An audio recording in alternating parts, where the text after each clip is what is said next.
ಒಳ್ಳೆಯ ಕೆಲಸ ಮಾಡಬೇಕು ಮನುಷ್ಯರಾಗಿ ಹುಟ್ಟಿದ್ದರಿಂದ ಉಳಿದ ಜೀವಿಗಳಿಗೆ ಒಳ್ಳೆಯ ಕೆಲಸ ಮಾಡಲಿಕ್ಕಿಲ್ಲ. ಯಾಕಂದರೆ ಅವು ಕೈಗಳಿಲ್ಲ, ಬರೀ ಕಾಲುಗಳಿವೆ, ತಿನ್ನಲಿಕ್ಕೆ ಬಾಯಿ ಇದೆ, ಕೊಡಲಿಕ್ಕೇನೂ ಇಲ್ಲ. ದಾಳಿ ಮಾಡ್ತಾವ, ಕಚ್ಕೋತಾವ, ಹೊಡೆದಾಟ ಮಾಡ್ತಾವ, ಇವೆಲ್ಲ ಮಾಡ್ಕೋತಾನೆ ಜೀವನ ಕಳೆದು ಹೋಗ್ತಾವ.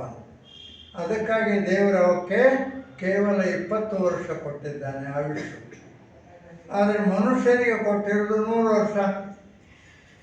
ಯಾಕೆಂದರೆ ಇವನು ದಾನ ಮಾಡ್ತಾನೆ, ಬೇರೆಯವರಿಗೆ ಕೊಡ್ತಾನೆ, ಬೇರೆಯವರ ಕಷ್ಟದಲ್ಲಿ ಹೋಗಿ ಸಹಾಯ ಮಾಡ್ತಾನೆ, ಬೇರೆಯವರು ಒಳ್ಳೆಯದನ್ನು ಬಯಸ್ತಾನೆ.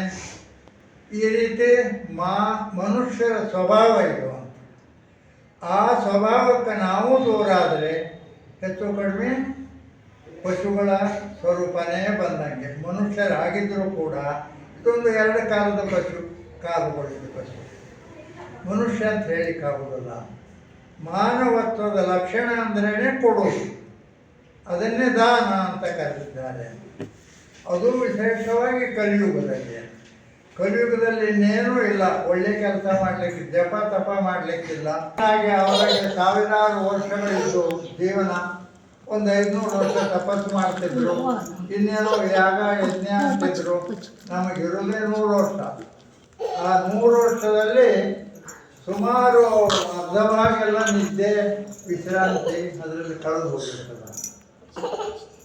ಇನ್ನುಳಿದ ಭಾಗದಲ್ಲಿ ಬಾಲ್ಯ, ಆಟ ಪಾಠ, ಯೌವನದಲ್ಲಿ ವಿಷಯ, ಆನಂದ, ಸುಖ ಅದರಲ್ಲಿ ಕಳೆದು ಹೋಗ್ತದೆ. ಡ್ರಿಂಕ್ ಆ್ಯಂಡ್ ಡ್ಯಾನ್ಸ್ ಅಂತ. ಆಮೇಲೆ ಉಳಿದ ಅವಸ್ಥೆಯಲ್ಲಿ ಏನಿರ್ತದ, ಸ್ವಲ್ಪ ಸಮಯ ಬಾಕಿ ಉಳಿದು ಅವಾಗ ಮುಪ್ಪು ಬಂದು ನಮ್ಮ ಮೇಲೆ ದಾಳಿ ಮಾಡ್ತದೆ.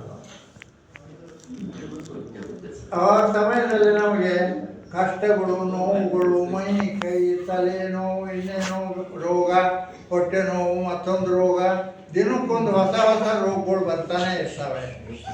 ಹೆಚ್ಚು ಕಡಿಮೆ ಡಾಕ್ಟರ್ ಕೈ ಒಳಗಿರ್ತವೆ. ಹೀಗಾಗಿ ಅದಕ್ಕೆ ಜೀವನದಲ್ಲಿ ಏನಾದರೂ ಒಳ್ಳೆಯದನ್ನು ಮಾಡಬೇಕು. ದಿನ ಯಾಮಿನ್ಯೋ ಸಾಯಂ ಪ್ರಾತಃ ಶಿಶಿರವಸಂತೋ ಪುನರಾಯಾತ ಕಾಲ ಕ್ರೀಡತಿ ಗಚ್ಚತ್ಯಾಯು ತದಪಿನ ಮುಂಚತ್ಯಾಚ ವಾಯು. ನಮ್ಮ ಜೀವನದಲ್ಲಿ ಆಸೆಗಳಿಗೆ ಹದ್ದಿಲ್ಲ. ಅದನ್ನೇನಾದರೂ ಒಂದು ಲಿಸ್ಟ್ ಮಾಡ್ರಿ ಅಂತ ಯಾರಿಗೇನೆ ಹೇಳಿದರೆ ಬಹುತೇಕ 18 ಜೀವನ ಕಳೆದರೂ ಆ ಲಿಸ್ಟು ಪೂರ್ಣ ಆಗಲಿಕ್ಕಿಲ್ಲ. ಅಷ್ಟು ದೊಡ್ಡ ಲಿಸ್ಟ್ ತಯಾರಾಗ್ತದಂತ. ನಮ್ಮ ಬೇಡಿಕೆಗಳು, ಕನಸುಗಳು, ನಮ್ಮ ಇಷ್ಟಗಳು, ಇವುಗಳ ಲಿಸ್ಟು ಅದು ಪೂರೈಸುವುದು ದೇವರಿಗೂ ಸಾಧ್ಯ ಇಲ್ಲ. ಆದರೆ ಇದನ್ನೆಲ್ಲ ಬೇಡುವ ಅಧಿಕಾರ ಇದೆಯಾ ನಮಗೆ ಅಂತ. ನಾವು ಹುಟ್ಟಿದ್ದು ಯಾಕೆ? ನಮಗಾಗಿ ಅಲ್ಲ, ಅದು ದೇವರಿಗಾಗಿ. ದೇವರು ತನ್ನ ಕೆಲಸಕ್ಕಾಗಿ, ತನಗೆ ಉಪಯೋಗ ಬೀಳೋದಕ್ಕಾಗಿ ಮನುಷ್ಯನನ್ನು ಕೇವಲ ತನ್ನವರನ್ನಾಗಿ ಮಾಡಿಕೊಂಡಿದ್ದಾನೆ. ತಾನು ಮಾಡಬೇಕಾದಂಥ ಲೋಕ ಕಲ್ಯಾಣದ ಕೆಲಸಕ್ಕೆ ಪಶು ಪಕ್ಷಿ ಇವ್ಯಾವು ಸಹಾಯ ಮಾಡೋದಿಲ್ಲ. ಆದರೆ ಮನುಷ್ಯ ಮಾತ್ರ ಸಹಾಯ ಮಾಡಬಹುದು. ಅದಕ್ಕೆ ಈ ಮನುಷ್ಯ ಜೀವನಕ್ಕೆ ಒಂದು ವಿಶಿಷ್ಟ ಸ್ಥಾನ ಇದೆ. ಅದನ್ನು ನಾವು ಪಶು ಪಕ್ಷಿಗಳ ಹಾಗೆ ತಿಂದು ಉಂಡು ಕಾಲ ಕಳೆದು ಬಿಟ್ಟರೆ ಆ ದೇವರಿಗೆ ಅಪರಾಧ ಮಾಡಿದವರಾಗ್ತೀವಿ ನಾವು. ಅದಕ್ಕಾಗಿ ಕಳೆದು ಹೋಗುವ ಕಾಲದ ಕಡೆ ಗಮನ ಕೊಟ್ಟು ಯಾವ ಸಮಯದಲ್ಲಿ ಯಾವ ದುರ್ಘಟನೆ ನಡೀತಾ ಇದೆಯೋ ಅದು ಹೇಳಲಿಕ್ಕೆ ಬರೋದಿಲ್ಲ. ಅದಕ್ಕೆ ವಾಯ್ದಾ ಹಾಕಲಾರದೆ ಒಂದು ಒಳ್ಳೆಯ ಕೆಲಸ ಮಾಡಬೇಕು ಅಂದರೆ ಅದು ಇವತ್ತೇ ಅಂತ ಆಲೋಚನೆ ಮಾಡಿದರೆ ಇವತ್ತೇನು ಈಗಲೇ ಮಾಡಿಬಿಡಬೇಕು. ಕಬೀರದಾಸ್ ಹೇಳ್ತಾರೆ, ಕಾಲ ಕರೆಸೋ ನಾಳೆಗೆ ಮಾಡಬೇಕಾಗಿದ್ದು ಇವತ್ತೇ ಮಾಡಿಬಿಟ್ರೆ ಒಳ್ಳೆಯ ಕೆಲಸ. ಆದ ಕರೆಸೋ ಇವತ್ತು ಮಾಡಬೇಕಂದದ್ದು ಸಂಜೆ ಮಧ್ಯಾಹ್ನ ಇಲ್ಲ, ಈಗಲೇ ಮಾಡಿಬಿಡಬೇಕು. ಬಹುರಿಕರ ಈಗ ಈ ಶರೀರದಲ್ಲಿ ಪ್ರಳಯ ಆಗಿಬಿಡ್ತದಂತ.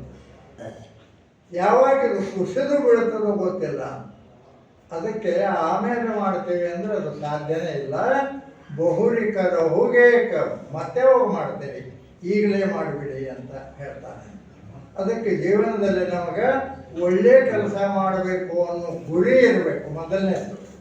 ಆ ಗುರಿ ಇಲ್ಲದೆ ಹೋಗಿದ್ರೆ ಏನು ನಡೀತಾ ಇದೆ ಅಂದರೆ ಇವತ್ತು ನೋಡ್ತಾ ಇದ್ದೀವಿ ಆತ್ಮಹತ್ಯೆಗಳು. ಚಿಕ್ಕ ಮಕ್ಕಳು ತಂದೆ ತಾಯಿ ಏನೋ ಹೇಳಿದ್ರು, ಮೊಬೈಲ್ ಬೇಡ ಓದ್ಕೋ, ಆತ್ಮಹತ್ಯೆ.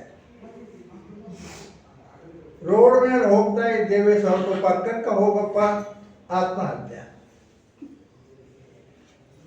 ಏನಾದರೂ ಒಳ್ಳೆಯದು ಮಾಡು ಅಂತ ಹೇಳಿದೆವು, ಆತ್ಮಹತ್ಯೆ. ಹೀಗೆ ಪ್ರತಿ ವಿಷಯಕ್ಕೂ ಕೂಡ ಆತ್ಮಹತ್ಯೆ ಒಂದು ಪರಿಷ್ಕಾರ ಅಂತ ತಿಳ್ಕೊಂಡಿದ್ದಾರೆ. ಅದು ಪರಿಷ್ಕಾರ ಅಲ್ಲ, ಮುಂದಿನ ಜನ್ಮದಲ್ಲಿ ಪಿಶಾಚಿಯಾಗಿ ಹುಟ್ಟುತ್ತಾರೆ ಅವರು, ಅನೇಕ ಕಷ್ಟಗಳನ್ನು ಅನುಭವಿಸ್ತಾರೆ. ಹತ್ಯೆಗಿಂತ ಆತ್ಮಹತ್ಯೆ ಬಹಳ ಕೆಟ್ಟದ್ದು. ಹತ್ಯೆ ಮಾಡಿದವರು 1 ಪಟ್ಟಾದರೆ ಆತ್ಮಹತ್ಯೆ ಮಾಡಿದವರಿಗೆ 1000 ಪಟ್ಟು ಪಾಪ ಬರ್ತದೆ ಅಂತ ಶಾಸ್ತ್ರಕಾರರು ಹೇಳ್ತಾರೆ. ಅದಕ್ಕೆ ಆತ್ಮಹತ್ಯೆ ಕಡೆ ಗಮನ ಕೊಡಬಾರ್ದು. ನಮ್ಮ ಇತಿಹಾಸ ಪುರಾಣಗಳು ನಾವು ಕೇಳಂಗೇ ಇಲ್ಲ, ಅದಕ್ಕೆ ನಮಗೆ ಗೊತ್ತಾಗೋದಿಲ್ಲ ಆ ವಿಷಯಗಳು. ಮಠ ಮಂದಿರಗಳಲ್ಲಿ ಕೂಡ ಅದರ ವ್ಯವಸ್ಥೆ ಇಲ್ಲ ಇವತ್ತ ನಾಳೆ. ಈ ಕಾವಿ ಬಟ್ಟೆಗಳನ್ನು ಧರಿಸಿಕೊಂಡಿರುವ ಸಾಧು ಸಂತರು ಮಹಾಪುರುಷರು ಯಾವ ದೇವಾಲಯದಲ್ಲೋ ಯಾರ ಮನೆಯಲ್ಲೋ ಎಲ್ಲೋ ಒಂದು ಸತ್ಸಂಗನೋ ಏನೋ ಮಾಡಿಕೊಂಡು ಜನಕ್ಕೆ ಹೇಳಲಿಕ್ಕೆ ಹೋಗ್ತಾ ಇಲ್ಲ. ಪುರಾಣಗಳಲ್ಲಿ ನೋಡ್ಕೋತ ಹೋಗಿದರೆ ಅನೇಕ ಕಷ್ಟಗಳು ಬಂದು ಅವರ್ಯಾರು ಆತ್ಮಹತ್ಯೆ ಮಾಡಿಕೊಂಡಿಲ್ಲ. ದ್ರೌಪದಿಗೆ ಬಂದ ಕಷ್ಟಗಳಿಗೆ ಏನಾದರೂ ಎಣಿಕೆ ಇದೆಯಾ? ನಾನಾ ಕಷ್ಟಗಳನ್ನು ಅನುಭವಿಸಿದ್ರು, ಅಲ್ಲಿ ಆತ್ಮಹತ್ಯೆ ಮಾಡ್ಕೊಳ್ಳಿಕ್ಕೆ ಹೋಗಲಿಲ್ಲ. ಹಾಗೆ ಸೀತಮಗ, ಆಕೆಗೂ ಕಷ್ಟಗಳೇನು ಕಡಿಮೆ ಬರಲಿಲ್ಲ. ಕಷ್ಟ ಎಷ್ಟು ಬಂದರೂ ಸಹಿಸಿಕೊಂಡು ಬದುಕಬೇಕು ಅನ್ನೋ ನಿರ್ಣಯ. ಅವರ್ಯಾರು ಆತ್ಮಹತ್ಯೆ ಮಾಡ್ಕೊಳ್ಳಿಲ್ಲ. ದಮಯಂತಿಗೆ ಎಷ್ಟು ಕಷ್ಟ ಬಂದು ಆಕೆ ಆತ್ಮಹತ್ಯೆ ಮಾಡ್ಕೊಳ್ಳಿಲ್ಲ. ಇನ್ನೂ ಚರಿತ್ರೆ ಹುಡ್ಕೋತ ಹೋಗಿದ್ರೆ ಮಸ್ತ ಕಷ್ಟಗಳು ಅನುಭವಿಸ್ತವರಿದ್ದಾರೆ, ಆತ್ಮಹತ್ಯೆಗೆ ಆಗೋದಿಲ್ಲ. ಈ ಆತ್ಮಹತ್ಯೆ ನಮ್ಮ ಸಂಸ್ಕೃತಿಯಲ್ಲಿ ಇಲ್ಲ. ನಾವು ಪರಕೀಯ ಅನುಕರಣ ಮಾಡಲಿಕ್ಕೆ ಪ್ರಾರಂಭ ಮಾಡಿದ ಮೇಲೇ ಈ ಆತ್ಮಹತ್ಯೆಗಳು ಶುರುವಾದ. ಈಗಲೂ ಪರಕೀಯ ಭಾಷೆ ಓದಲಾರದವರು ಯಾರೂ ಆತ್ಮಹತ್ಯೆ ಮಾಡಿಕೊಂಡಿಲ್ಲ. ಪರಕೀಯ ಭಾಷೆಯ ಪ್ರಭಾವದ ಬಲೆಯಲ್ಲಿ ಬಿದ್ದವರೇ ಆತ್ಮಹತ್ಯೆ ಮಾಡ್ಕೊಳ್ತಾ ಇದ್ದಾರೆ ಹೆಚ್ಚು ಕಡಿಮೆ. ಅದರ ಪ್ರಭಾವ ಯಾಕೆ ಅಂದರೆ ಜೀವನಕ್ಕೆ ಅವರಿಗೆ ಗುರಿ ಇಲ್ಲ. ನಾವು ಯಾತಕ್ಕೆ ಬದುಕಬೇಕು ಅದು ಗೊತ್ತಿಲ್ಲ ಅವರಿಗೆ. ತಿನ್ನಬೇಕು, ಉಣಬೇಕು, ತಿನ್ನೋದು ಉಣೋದು ಬೇಕು. ಬೇವನು ನನಗೆ ಭೇಟಿಯಾಗಿದ್ದ, ಅವನು ಹೇಳಿದ, ಜಗತ್ತಿನಲ್ಲಿ ಎಷ್ಟು ಥರದ ಪೇಯಗಳಿವೆಯೋ, ಡ್ರಿಂಕ್ಸ್, ಅವನ್ನೆಲ್ಲ ಕುಡ್ತೀನಿ ನಾನು. ಇದವನ ಹೆಮ್ಮೆಯ ವಿಷಯ, ದೊಡ್ಡತನ, ದೊಡ್ಡ ಓದವ. ಹಾಗೆ ಜಗತ್ತಿನಲ್ಲಿರುವಂಥ ಎಲ್ಲ ಥರದ ವಸ್ತುಗಳನ್ನು ತಿನ್ನುವುದು, ಉಣ್ಣುವುದು, ಕುಣಿದಾಡೋದು ಇದು ಪಾಶ್ಚಿಮಾತ್ಯರ ಜೀವನದ ವಿಧಾನ. ಒಬ್ಬ ಹಿಂದಿ ಕವಿ ಬರೀತಾನೆ, ಈ ತಿನ್ನೋ ಜನ ಇದ್ದಾರಲ್ಲ ಅವರು ಏನೇನು ಬಿಟ್ಟಾರ, ಏನೇನು ತಿಂದಾರ ಅಂತ ಅವನ. 4 ಕಾಲಿನ ಪ್ರಾಣಿಗಳಲ್ಲಿ ಹಿಂದಿ ಒಳಗೆ ಚೌಪಾಯಿ ಅಂತ ವರ್ಷಕ್ಕೆ 4 ಪಾಯಿ. ಆ 4 ಪಾಯಿ ಬಿಟ್ಟೆಲ್ಲ ತಿನ್ನಾರ.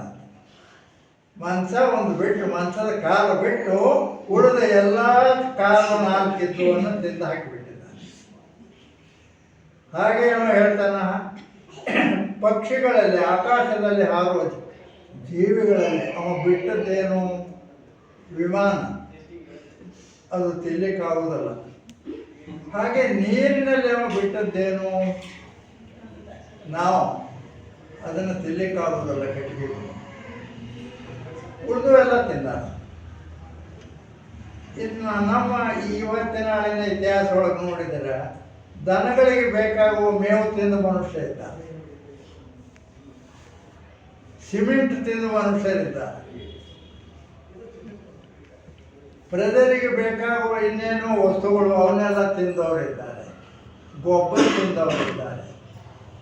ಅಂದರೆ ತಿನ್ನಬೇಕಾದವರು ಏನೇನು ತಿನ್ನಬೇಕೋ ಎಲ್ಲ ತಿಂದು ಹಾಕ್ತಾ ಇದ್ದಾರೆ. ಅದಕ್ಕೆ ಈ ರಾಕ್ಷಸಿ ಪ್ರವೃತ್ತಿ, ಬಕಾಸುರನ ಪ್ರವೃತ್ತಿ ಇದನ್ನು ಕಡಿಮೆ ಮಾಡಿಕೊಂಡ್ರೆ ಬಹುತೇಕ ನಮ್ಮ ದೇಶದಲ್ಲಿ ನಾವೆಲ್ಲರೂ ಸುಖವಾಗಿರ್ತೀವಿ ಅಂತ. ತಪ್ಪು ಮಾಡಿದರೆ ತಪ್ಪು ಮುಸುಗೋಳಿಕ್ಕೆ ಹೋದಾಗ ಆತ್ಮಹತ್ಯೆಗೆ ಗುರಿ ಆಗ್ತಾ ಇದ್ದಾರೆ. ತಪ್ಪೇ ಮಾಡದೇ ಇದ್ದರೆ ಆತ್ಮಹತ್ಯೆಗಳು ಆಗುವುದೇ ಇಲ್ಲ. ತಪ್ಪು ಮಾಡಿದ ಜೀವನ ಹೇಗೆ, ಅದು ನಮ್ಮ ಸಂಸ್ಕೃತಿ ತಿಳ್ಕೋಬೇಕು. ಧರ್ಮಪರಾಯಣರಾಗಿರ್ಬೇಕು, ಯಾರಿಗೂ ಪೀಡೆ ಕೊಡಬಾರ್ದು, ಯಾರನ್ನು ಹಿಂಸಿಸಬಾರದು, ಯಾರ ಮೇಲೂ ಅತ್ಯಾಚಾರ ಮಾಡಬಾರ್ದು. ಆದರೆ ಇವತ್ತು ನಾಳೆ ಅದು ಏನಾಗಿದೆ, ಸಾಮಾನ್ಯ ಸ್ಥಿತಿಗೆ ಬಂದಿದೆ. ಅತ್ಯಾಚಾರ, ಅನಾಚಾರ ಇವುಗಳ ಬಗ್ಗೆ ಯಾರು ಗಮನ ಕೊಡ್ತಾ ಇಲ್ಲ. ಎಲ್ಲೋ ಬೇರೆ ದೇಶಗಳಲ್ಲಿ ನಡೀತಿದ್ದು ಇವತ್ತು ನಮ್ಮ ದೇಶದಾಗ ಬಂದವು. ಇಲ್ಲಿ ಯಾರಿಗೂ ಬೈಯೋದು ಕೂಡ ನಮಗೆ ಅಭ್ಯಾಸ ಇದ್ದಿದ್ದಿಲ್ಲ. ಅಸಲು ಬೈಗಳೇ ಇಲ್ಲ ಸಂಸ್ಕೃತ ಭಾಷೆಯಲ್ಲಿ ಹುಡುಕಿದರೆ. ಉಳಿದ ಭಾಷೆಗಳಲ್ಲಿ ಬೈಗಳು ಬೆಳೆದಿವೆ. ಇನ್ನು ದೊಡ್ಡ ದೊಡ್ಡ ನಾಯಕರ ವಿಷಯ ಅನುಸರಿಸಬೇಕು. ಸಾಮಾನ್ಯ ಹೇಳ್ತಾರೆ, ಎದ್ದಿದಾಚರತಿ